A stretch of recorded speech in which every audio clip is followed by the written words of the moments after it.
Now moving on to next, that is the life cycle of the amyloblast. Now life cycle of the amyloblast, it consists of 6 stages. First is morphogenic stage, second is organizing stage, third is formative stage, fourth is maturative stage, fifth is protective stage, and sixth is desmolytic stage. Here is a diagrammatic representation of the life cycle of amyloblast, stages in the life cycle of amyloblast. So these all are the intracellular organelles. We'll see one by one. The morphogenic stage. In the morphogenic stage, the amyloblasts, they are short and they are columnar with large oval nucleus. Now in this diagram, you can see the amyloblast is short with large oval nuclei. Now in morphogenic stage, the shape of the dentino-enamel junction and the crown is determined. And the amyloblast differentiation, there appears a terminal bars. The terminal bars are nothing but they are the point of close contact between the cells. So the inner enamel epithelium is separated from the connective tissue of the dental papilla by a delicate basal lamella. The next stage is organizing stage. Now in organizing stage, here you can see previously in the morphogenic stage, the organelles, they are this Golgi apparatus and centrioles, they are towards the proximal end. Now here, the surface of the inner enamel epithelium, which is facing towards the stratum intermedium, is a proximal end, while the surface towards the basal lamina is a distal end. So in organizing stage, the main change takes place in the appearance of the cell of the inner enamel epithelium. There is a reversal of the functional polarity of the cells takes place. The Golgi apparatus and centrioles, they migrate towards the distal end and the nucleus moves away from the distal end. Now, at this stage, dentin formation begins by the odontoblast. The formation of the dentin by newly differentiated amyloblast is a critical phase in the life cycle of the amyloblast. At the same time, there is a reversal of nutritional supply takes place. The next amyloblast, this inner enamel epithelium, third stage is a formative stage. Now, in this stage, once the first layer of dentin, it is necessary for the formation of the enamel matrix. The differentiated amyloblasts, they begin to form the enamel matrix after the first layer of dentin is formed. Now, there is development of the blunt process on the amyloblast surface is the earliest apparent change. So, in formative stage, there is a appearance of blunt processes on the amyloblast surface. Here, the length of the amyloblast, they increase in height, they are nearly about the 40 micrometer, but the weight remains constant, that is 7 micrometer. Now, the changes in the intracellular organelle, here you can see the number of intracellular organelles, that number is increased, and which indicates or reflects the synthetic and secretory activity. Simultaneously, there is appearance of the secretory vesicles at the distal end of the amyloblast. Now, these blunt processes, they penetrate the basal lamina and enter the predentin. Now, next stage is the maturative stage. After most of the thickness of enamel matrix has been formed in the occlusal and incisal area, the enamel maturation starts. Now, in this stage, amyloblasts, they are slightly reduced in length. You can compare this length and this, slightly reduced in length, and they are closely attached to the enamel matrix. Now, there are two stages during this maturative stage, that is a transition stage and modulation stage, which the amyloblast passes through. In the transition stage, the amyloblast stops secreting the organic matrix and protein. Now, in the modulation stage, so the amyloblast shows the alternate cyclic morphology, that is ruffled end amyloblast and smooth end amyloblast. Now, this ruffled end amyloblast, they usually incorporate the inorganic material or hydroxyapatite crystals into the matrix, while the smooth end amyloblast, they absorb or they remove the organic matrix and protein. Now, here the amyloblast, they display the microvilli. You can see at the distal end and cytoplasmic vacuoles. Here, the green vacuoles, you can see these vacuoles, they are vacuoles, they contain the material which resembles the enamel matrix. Now, this represents the absorptive function of the cell. So, most of the organic matrix is removed during this modulation stage. During this, most of the organic matrix is removed during this modulation stage. The next is protective stage. When the enamel is completely formed or developed and fully calcified, the amyloblast ceases and they are arranged in a well-defined layer.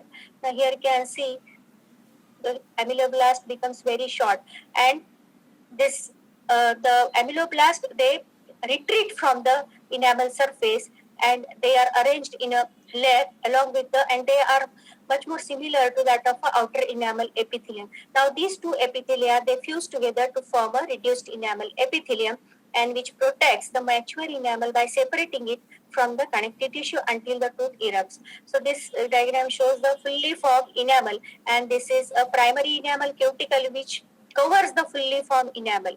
So this is the cell, and most of the cells here, they undergo apoptosis. Last is the desmolytic stage.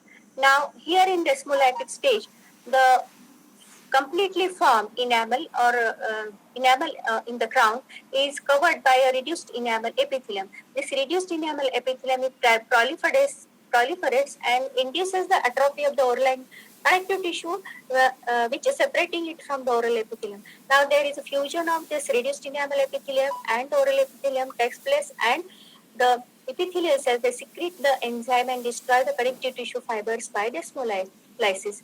Now this brings about the fusion of these two epithelia and provides the epithelial line pathway for the tooth to erupt into the oral cavity without bleeding. So in the first diagram, we can see this. These are all the stages in the life cycle of amyloblast here. The first stage is the morphogenic stage. Second is the organizing stage, where there is a reversal of the functional polarity takes place. The third stage is the formative stage. Here in this case, you can see the number of intracellular organelles. They are increased in number, and secretory granules, you can see they are appearing in the distal end of the amyloblast. And this is the predentin which is formed here, and the enamel which is deposited, a layer of enamel is deposited just adjacent to the enamel matrix is deposited adjacent to the predentin. Now these are the stages. It is a maturative stage, where in this stage the amyloblast, they give rise the cone shaped or pyramidal shaped cell processes called as the Tombs processes. Now here in the maturative protective stage, see here almost all this enamel matrix is formed, and the cells are shortened and they show the ruffled border, and here are the absorptive granules seen in the distal end of the cell. Now the desmolytic stage, the cell is shortened, and most of the about 25% of the cells, they show the apoptosis, and here this is covered by a primary enamel cuticle, and the complete formation of the fully formed enamel is covered by the primary enamel cuticle over here. So the cell, they retreat from the completely formed enamel. So these are the stages in the life cycle of the amyloblast. Now the next is the amylogenesis. The amylogenesis is nothing but the formation. It involves the two major processes, that is the organic matrix formation and mineralization. Now the islands of enamel matrix, they are deposited along the predentin once the first layer dentin is formed. Now this thin continuous layer of dentin is formed along the dentin.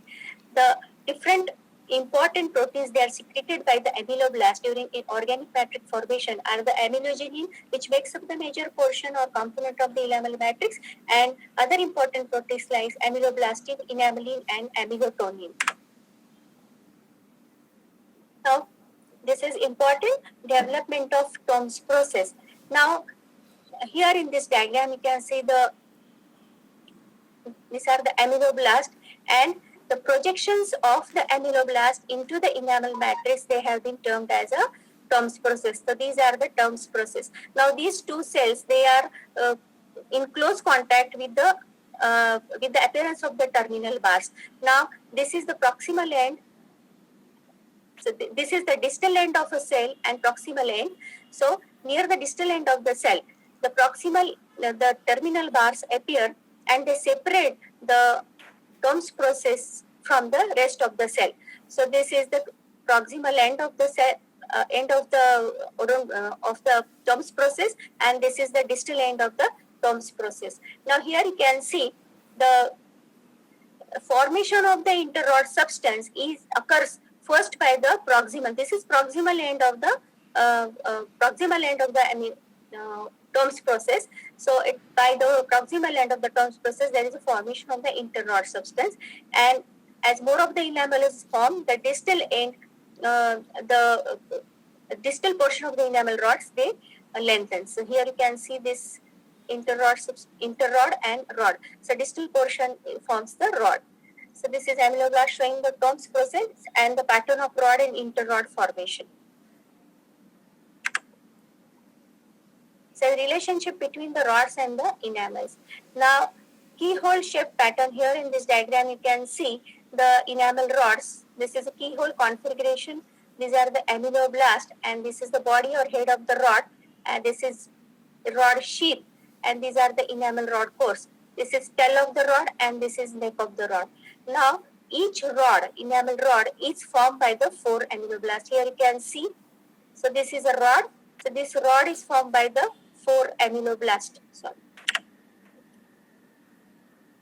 And each ameloblast contributes, for example, to the formation of 4 different rods. Here you can see each rod is formed by 4 ameloblasts, and each ameloblast contributes to the formation of the 4 enamel rods. Now the final phase of the amelogenesis, where ameloblasts lose their distal portion of the Tomes process and become shorter. Now in this stage, the ameloblasts retreat towards the surface at an angle, which results in the formation of the enamel rods. So most of the ameloblasts, they retreat and there is apoptosis of the ameloblast takes place. The second stage is the mineralization and the maturation stage. It occurs in 2 phases, in immediate partial mineralization and maturation.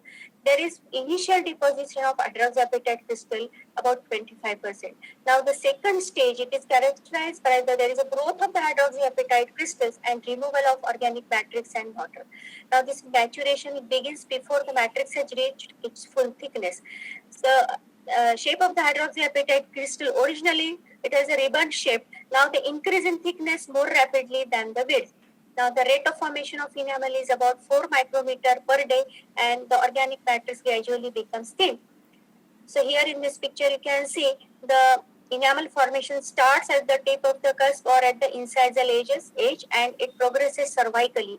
So in other words, you can say the sequence of maturation of enamel rod is from the tip of the cusp or incisal edges towards the cervical area, and each enamel rod matures from the depth at the dentino-enamel junctions towards the surface of the enamel. So there are 8 changes of the enamel. There is a loss of structure like enamel brooches and pits. There is loss of perichymata and mamellas. There is increase in the hardness of enamel, and increased uptake of fluoride ions causes increased hardness of enamel, and there is a reduced permeability because crystal become bigger with the ion absorption. The clinical consideration, there are certain developmental disturbances, hypoplasia, hypocalcification. Then there is an mottled enamel, amelogenesis imperfecta, where while preparing the cavity, you have to keep in mind the direction of the enamel rods in deciduous and the permanent dentitions, etc.